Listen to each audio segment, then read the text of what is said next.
Whenever I meet a girl for the first time, my head fast forwards a couple of decades to where I'm telling my kids the story of how we met. And when I think of that, I can't help but think back to when my parents told me about how they first met. And the story goes a little something like this. The year is 1987. The setting, a sexy New York City party. My father's casually chatting up some pretty young thing in the corner of the room when out of the crowd emerges this dazzling beauty.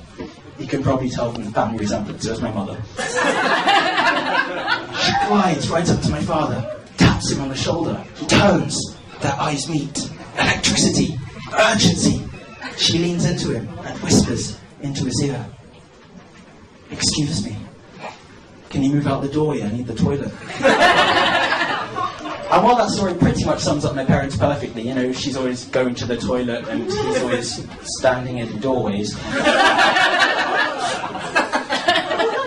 I can't help but think it's not the most romantic thing I've ever heard. So now whenever I'm chatting up a girl in a bar, I find myself narrating the event of our meeting to our kids. And somehow I can't bear the thought of the story starting off along the lines of, so your mother had just knocked back her 4th vodka lime, so I was probably beginning to look quite attractive. Or at least kind of like the guy she came in with. So I started actively going out of my way to get good stories to tell my kids. First I started off simple. Every time I saw a girl for the first time, I'd always say the same thing. And I'd do this regardless of how attractive they were, because you never know, it might turn out that they have a personality.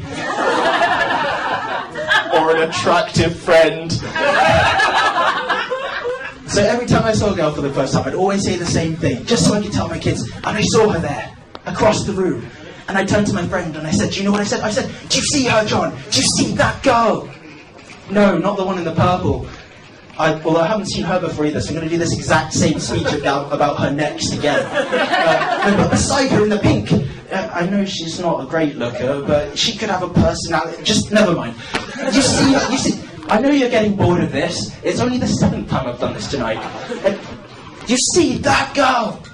That's the girl I'm going to bang in the women's toilets tonight. Yeah! You know when you try and imagine what your perfect woman would look like? She was that woman. She was extraordinarily pretty. I mean, the kind of pretty that's impossible to tear your gaze from, because your heart stopped and it's quite hard to perform motor functions in cardiac arrest.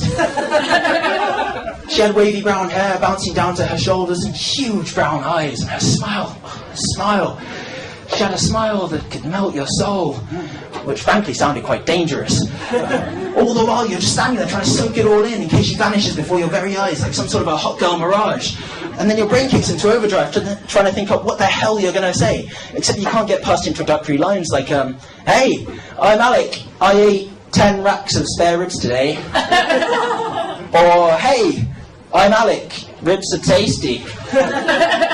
Hey, I heard Marilyn Manson removed his own floating ribs so he could suck his own cock.